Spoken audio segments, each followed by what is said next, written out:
Welcome to Cider Chat. In this episode, we're talking about getting cider into the spotlight.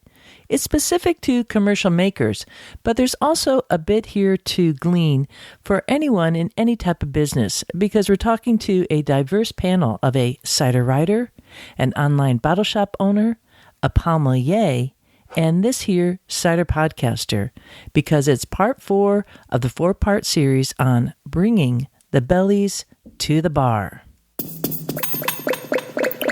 Hello, my name is Rhea Windcaller, and I am the producer and cider MC of this weekly podcast, where we speak with makers, cider enthusiasts, and folks within the cider trade from around the world. Hip, hip, hooray! Coming into this here episode, you heard that we're going to be doing part 4 from this 4-part series, and it's going to be on the topic of getting into the spotlight. Essentially, how do you work with media and get their attention so that your particular brand, a particular cider, or you, and really, brand is all those things, you, what you make, your story, how you make things. How do you get that info out there so that's enticing enough for writers in the industry, people who are producing podcasts like myself, to get our attention and get it out there? So that's what we're going to be touching on today. And of course, it's a topic close to my heart because this is what I do to try to help promote other people's work and talk about it with all of you out there in Ciderville. So it's a fun episode, and we're going to be finishing up. We're going to be getting to that shortly.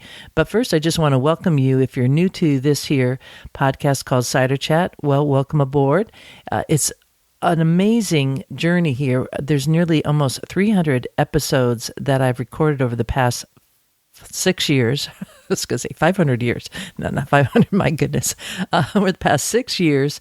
And all those episodes are downloadable at ciderchat.com and also on different podcast directories.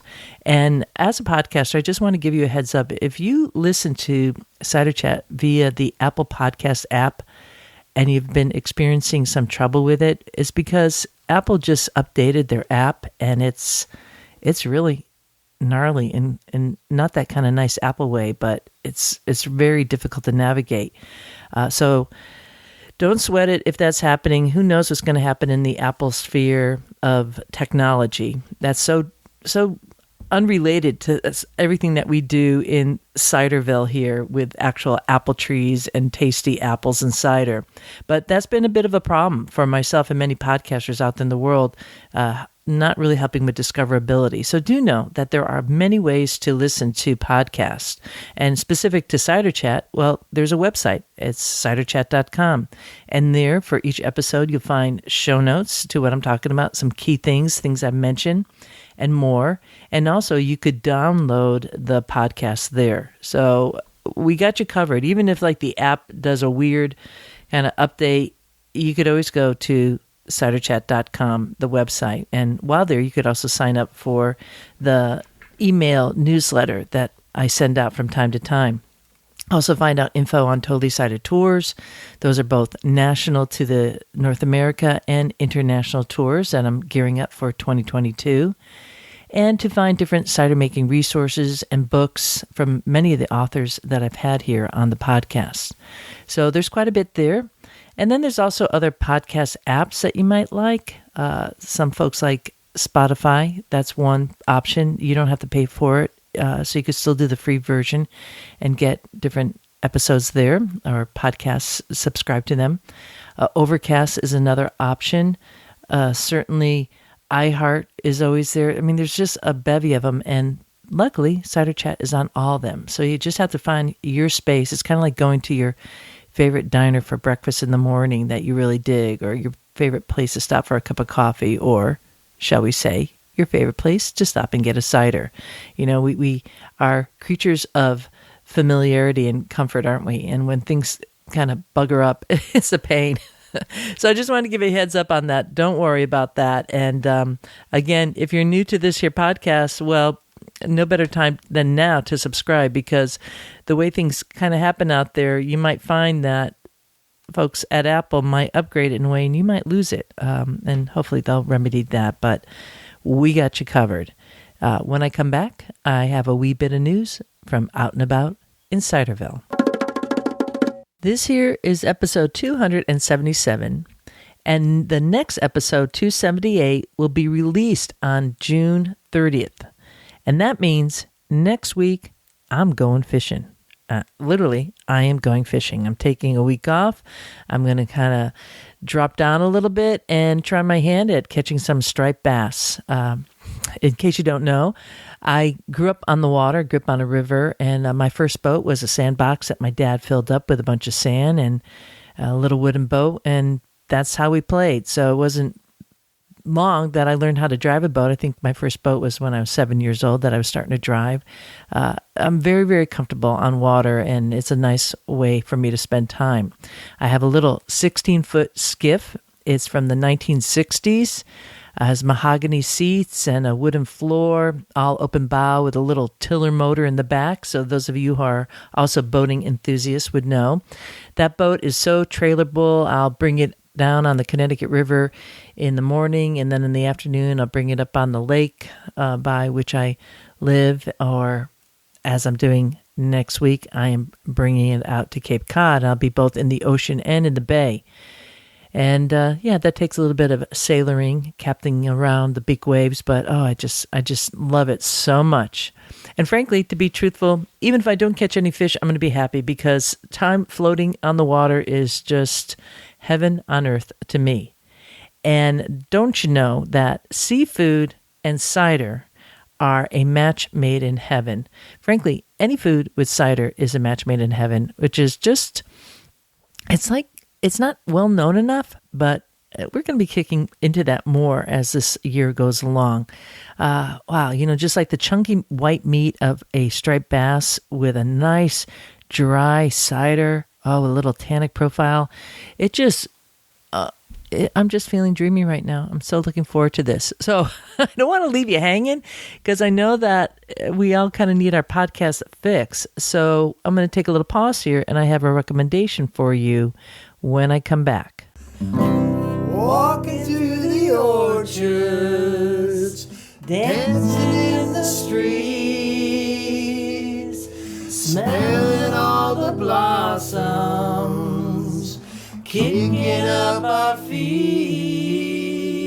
A couple episodes ago, I recommended a podcast called The Original Designated Drinkers, and I was able to find episode 1, and then I couldn't find it anywhere and on the podcast directories, and it was just driving me insane.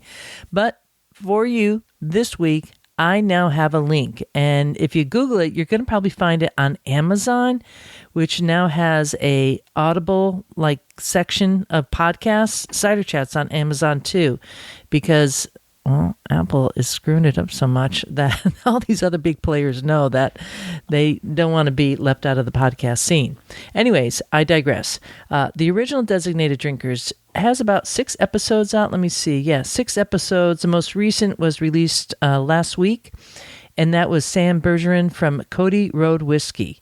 Then there was also an episode with Brian Rootson, who is also known as Cider Brian from Chicago. Ambrosia and Brian, they're all based in Chicago, as is the other podcast host, Severin Henderson.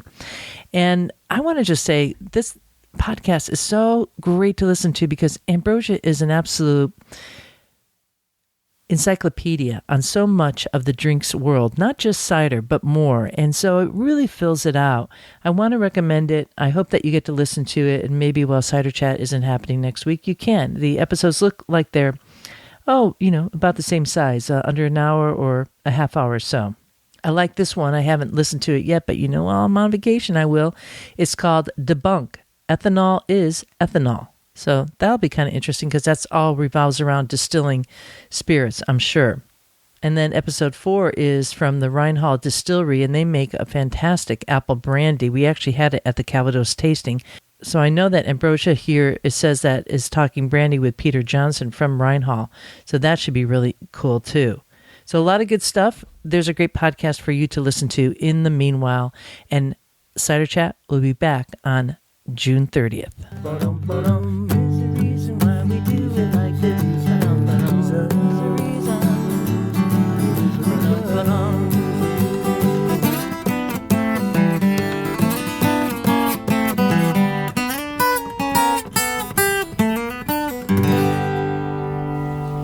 talked to you a little bit about boating and shared a little bit about my life there. So I figure, maybe now is a good time on this here episode, right before I go on vacation, share a little bit more about who I am, in case you hadn't heard before. I don't think I've really talked too much about this, but I do lead Totally Cider tours, and those are both national here in North America and international. And I've been doing this for a couple of years now. And you might be wondering, well, why? Why do you do that? And the quick answer is because it's fun. It's absolutely fun. And it's really nice not to have to drive when you're going around and tasting a whole bunch of cider at any one spot, and you're eating and feasting, and then you just get into a nice luxurious vehicle, and typically a bus, and just cruise down the road and let somebody else do that. And that's a really nice thing if you're used to driving on one side of the road and the country that you're visiting drives on the opposite side of the road. I think that's a great time to take a cider tour. So that's a short answer. It's fun. But the longer answer is that I've been leading groups out in different situations my entire career. My first professional job was as a wilderness instructor, an adventure-based instructor in experiential education. And I worked for many years in that field, leading groups out camping in kind of what you might say kind of high-intensity sports like whitewater and rock climbing and backpacking. And they would be, over a week-long trips. And I'll tell you, when you're leading a bunch of adjudicated adolescents, meaning they were by the courts sent to minimum maximum security out into the forest, you got to be able to know how to do that without even having to worry about yourself, So taking care of your own self while you're camping and then taking care of 13 other people at the same time, you just kind of hone some amazing skills. And that has never left me. And frankly, it was always a privilege to do that. And we did some amazing trips. And then over the years, that kind of changed, and I started leading groups on more corporate levels, doing staff development and adventure-based trainings. So I've been in this for quite a long time, facilitating groups and doing group process, and again, just having fun with people in settings that are unique. And that is part of my passion. It's just how I like to hang with folks and to feast upon life and feast upon good conversation. And frankly, there's no better way than doing that over a magnificent cider dinner with amazing food and exquisite drinks, and spending time in that setting with folks and looking at the local sites, the cultures, meeting the people. That is why I lead Totally Cider tours, just in case you're wondering. And in case you continue to wonder, well, what does that look like? I want to encourage you to go to the Totally Cider page at ciderchat.com, where you'll be able to see some of our past trips and some fun photos. I have never heard anything but folks really enjoying the tours, so I imagine that we're headed in the right direction. And come 2022, I'll be setting my sights to both France and England for some cider tours, and also here in North America. So stay connected. If that interests you and you want to be on the list when I start organizing that, before I send that out to the general public, people have already been sending their names to me and letting me know that they're interested. And you could just send me an email. You could send it to info@ciderchat.com, and we could start a little correspondence there, and I could fill you in on some more details as they come along. Once again, that's Totally Cider Tours. We're looking at the year 2022, which is coming by sooner than you could believe it, and we'll be heading out for some amazing gastronomic feasts, sights, tastes, and the culture of cider around the world.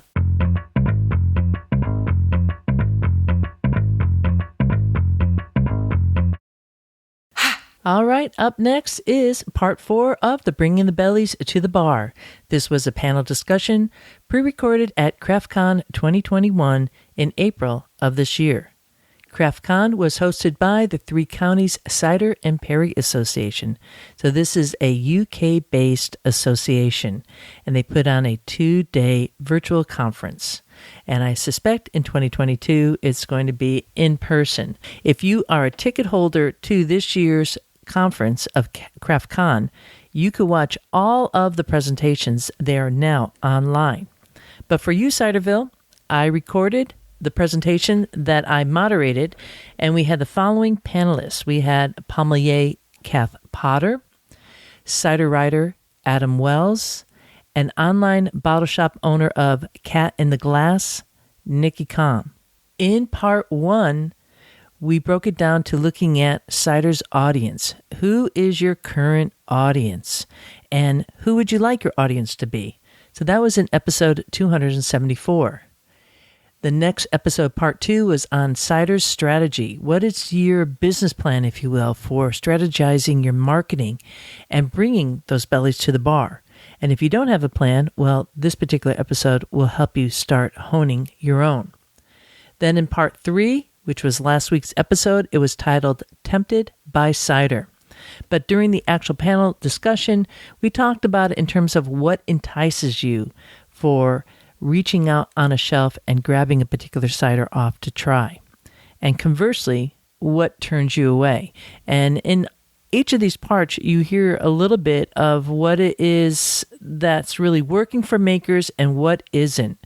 And across the board, and which is a really hot topic right now, is a lot of misogyny and sexist labels going on, and just like totally clueless.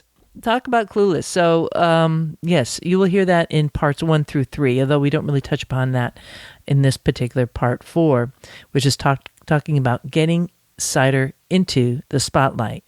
Essentially, what prompts us in the media as writers, bottle shop owners, Pommeliers, and podcasters to want to even talk about your cider on our different streams.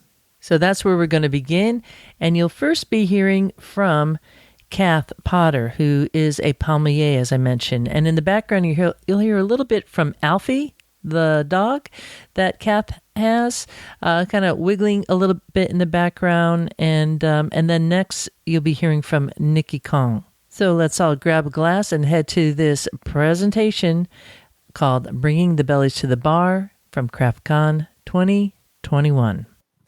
All right. I want to get to the last question here, which is kind of like the key one about getting in the spotlight. So how can makers get the attention of media, buyers, and Pommeliers? Kath, can you speak to that? I think part of it is what you just said in relation to the last question, which is that people are engaged by the story that people have got to tell about their product. And what brings a new thing to my attention is that story. You know, we do this because that we have an organic farm. We do this because of that, or whatever. Or we're setting up a new urban cidery, and we're looking to use up all the waste fruit and waste apples all around the Manchester area.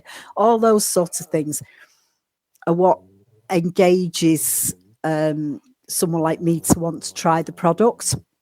And also, I think, you know, going back to what Nikki said again in the last, this sort of personal recommendation from people that you trust. And Nikki won't say this, so I'm going to say it for her, that a lot of the success of the Cat in the Glass is because people know Nikki, trust Nikki, and if Nikki says she's selling it on her web shop, they know that it's going to be something good.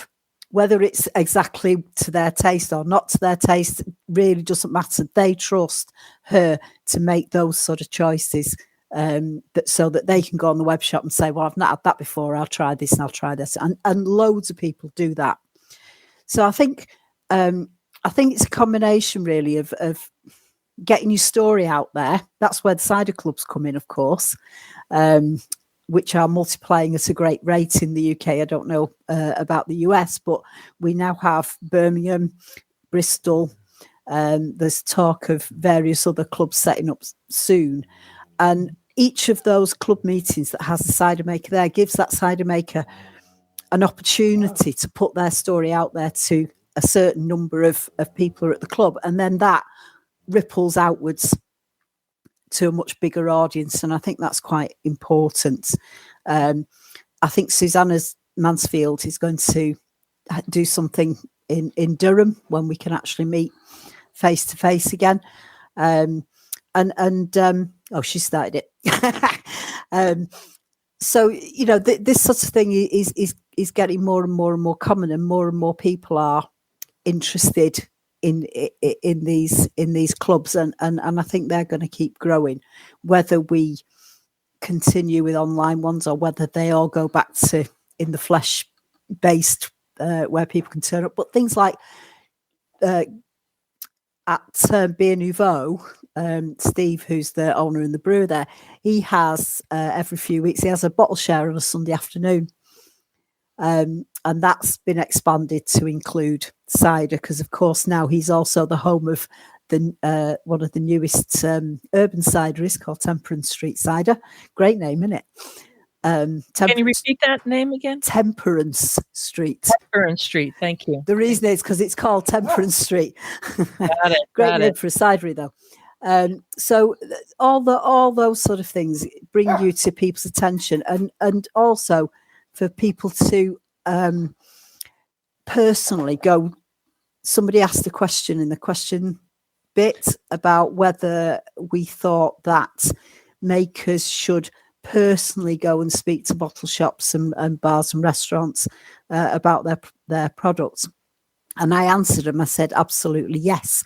I think that that personal contact is quite key actually to getting people to stock your product, especially if you take some little tasters. That's what we did when we started Cidables in Manchester. We went to loads of bars with a plastic bag full of half bottles of cider, good cider, and said, here, try that, and that really works.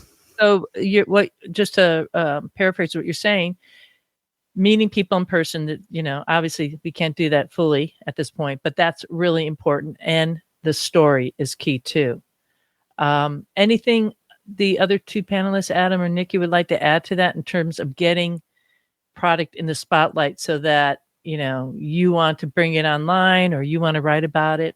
Kath pretty much said everything I would have said as well, in terms of the personal touch and getting to actually try the ciders. I remember when I first got into cider, I knew nothing about cider like 3 years ago. I met obviously Dick and Kath, and then Albert, who came and did a tasting at the pub that I managed, and it was just an eye-opener. I remember trying Raisin Detra for the first time, and I was like, wow, this is like what cider actually tastes like. So yeah, I think the personal touch, to be able to actually try the ciders in the tasting or something like that, is really helpful. So it's kind of oldest time. Get out there and you have to kind of stomp the ground, which is what cider makers, certainly here in the U.S., have been doing for the past 30 years. Meet the people. How about Adam? Do you have anything else to add to that piece on getting on the spotlight, or how you select people to write about? I'm interested in people who kind of show who they are, what they're doing. And obviously it's not always possible to do things in person, and we've seen that obviously particularly for the last year. But there are so many instances, whatever social media you're using or your own cidery's website, to really show who you are, what you're making, how you're making it, what you're making it from. I mean, there's one cidery in Edinburgh called Dower Cider. I've never tried their stuff. I think they're brand new. They've just pressed for the first time this year, but they're, really intangibly enthusiastic about it on Instagram. They're showing what they're doing. They're engaging people. They're showing themselves doing it. People are kind of buying into that, and I'm fascinated. I can't wait to try their cider as and when it becomes available. And I've never tasted anything of theirs yet, so obviously, because they've not made it. So that's how you kind of catch people's eye. It's just showing who you are and showing your work. Yeah, absolutely. And I'll just kind of finish up here on this. I really want to encourage people, if you're reaching out to media, try to do that professionally. Don't start the email like, hey, for folks like Adam and myself who are spending a lot of time producing content, and helping lift cider in that way, it's really important for our work to be respected the same way we would like to in turn be respected.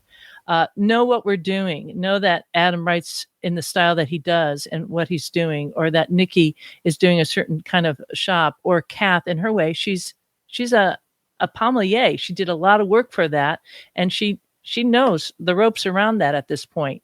So we want to keep it, if we want to be respected, we want to keep it at a professional level, then let's really keep that standard for all.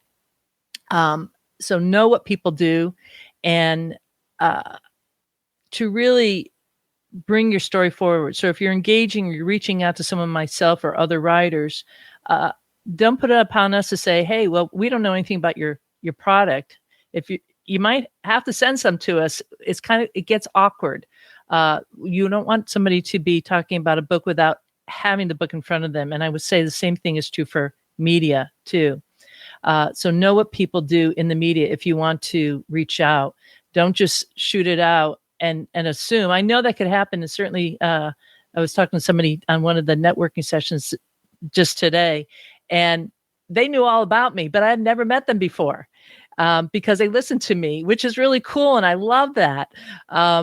So it gets a little awkward. And so it's on my end to really make people feel welcome. And I think the same thing is true for cider makers. When people show up to your tasting rooms or they meet you in public and they say, hey, I've had your cider, and then they don't say anything, that could be awkward. So think, what is the next thing to say to them?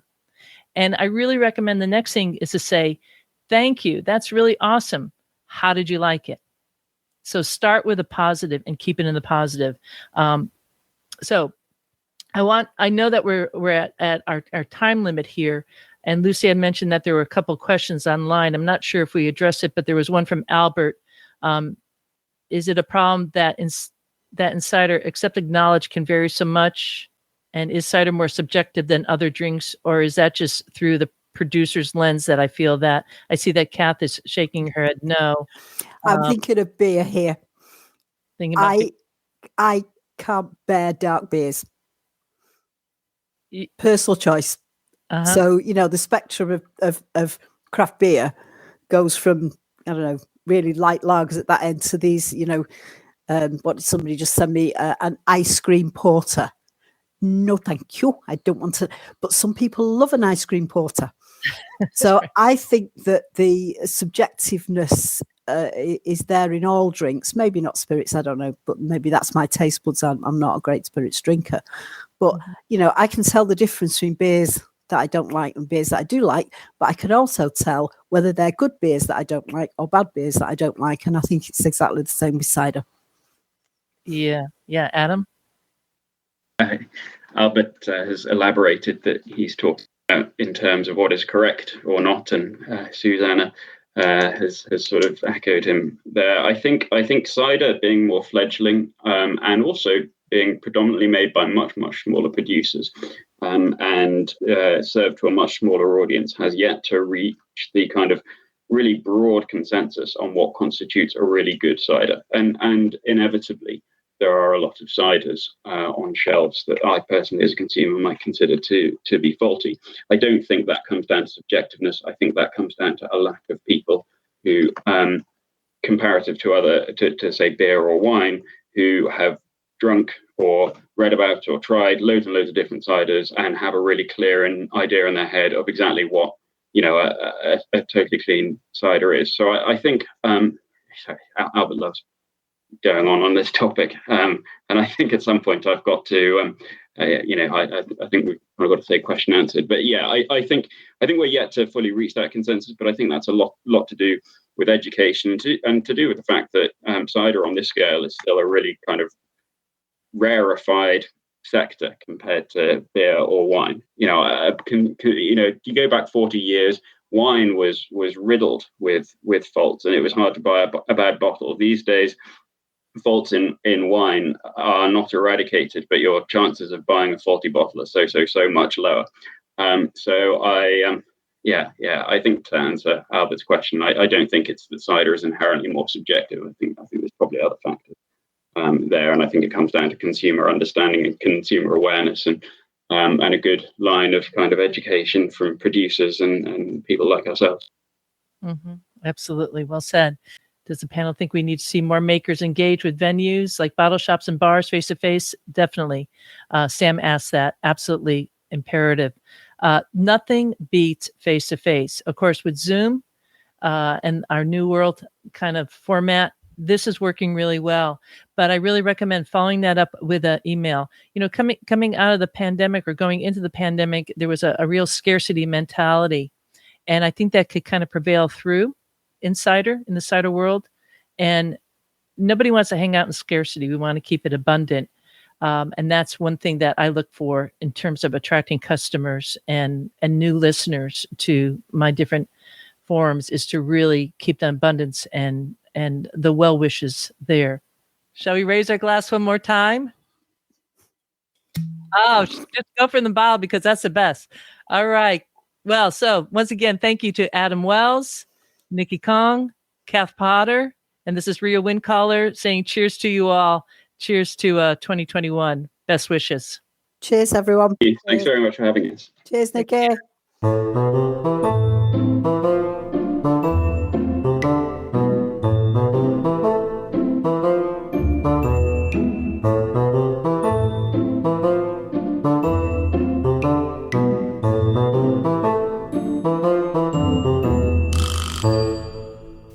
Let's review, shall we? Before I fully close out the Bringing the Bellies to the Bar, because I want to say I learned a lot too, and it allowed me to kind of look at my own model that I'm doing here at Cider Chat.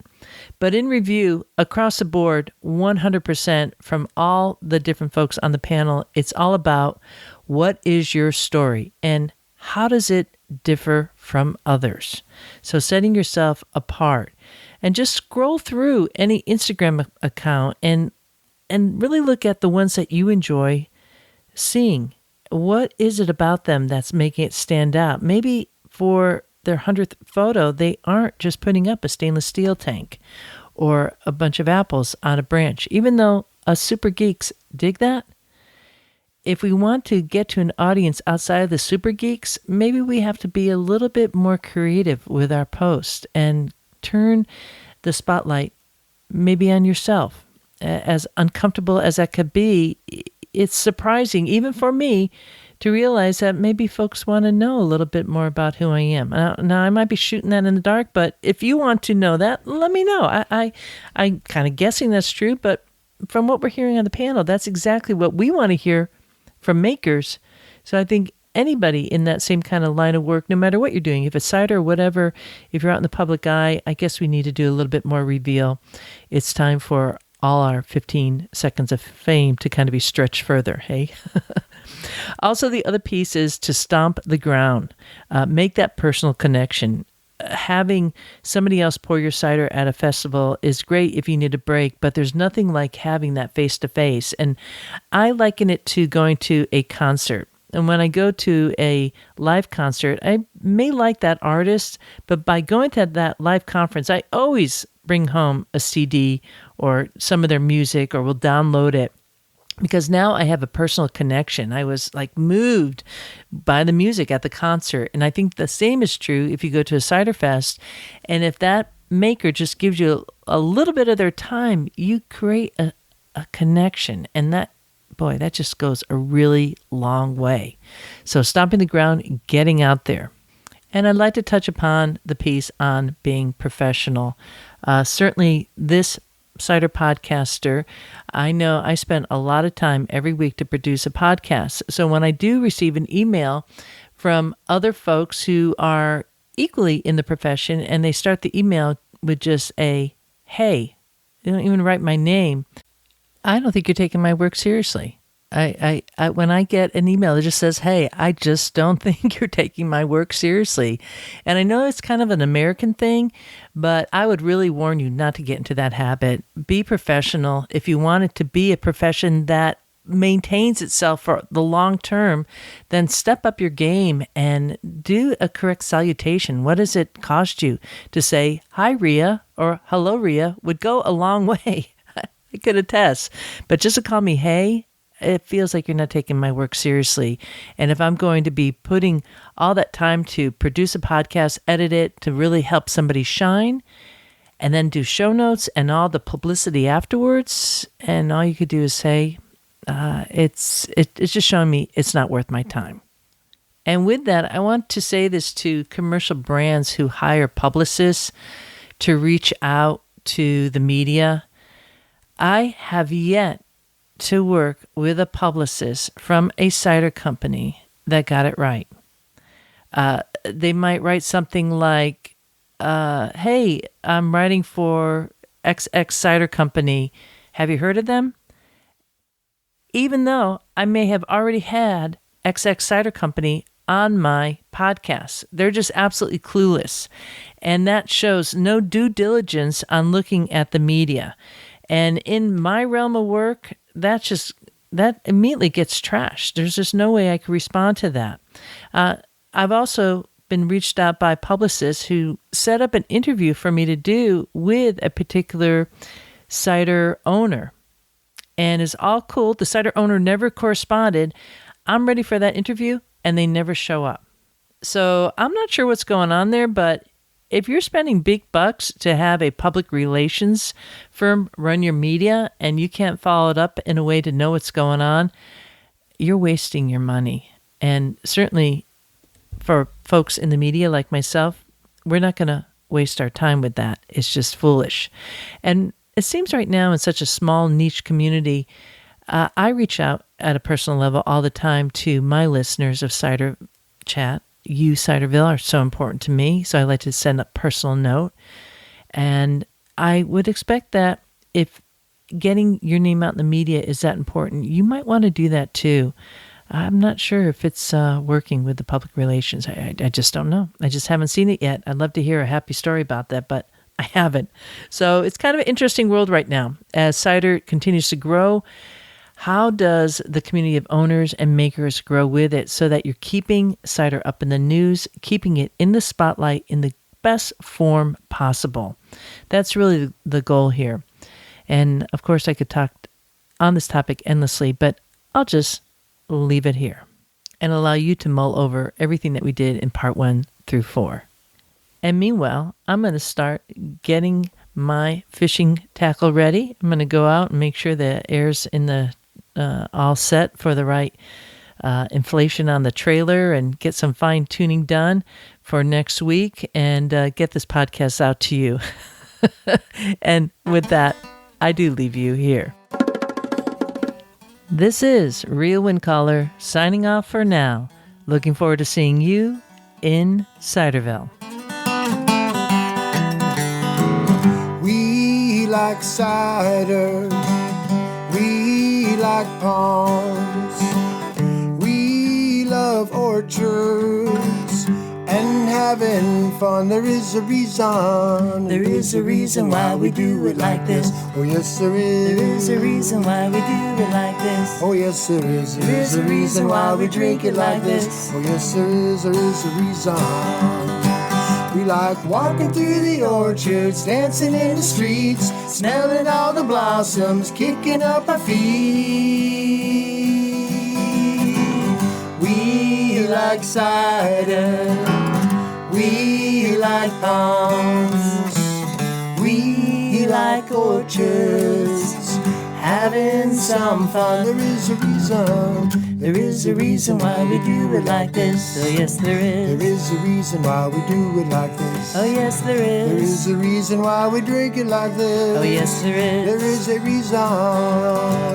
We like walking through the orchards, dancing in the streets, smelling all the blossoms, kicking up our feet. Oh yeah. We like cider. Oh yes we do. We like palms. Oh yes we do. We love orchards, having some fun. There is a reason why we do it like this. Ba-da-da-dum. There's a reason why we do it like this. Ba-da-da-dum. There is a reason why we drink it like this. Ba-da-da-dum. Ba-da-da-dum. We like walking down the orchards, dancing in the streets, smelling all the blossoms, kicking up our feet. Oh yeah. We like cider. Ba-da-da-dum. We like palms. Oh yes, we do. We like orchards, having some fun.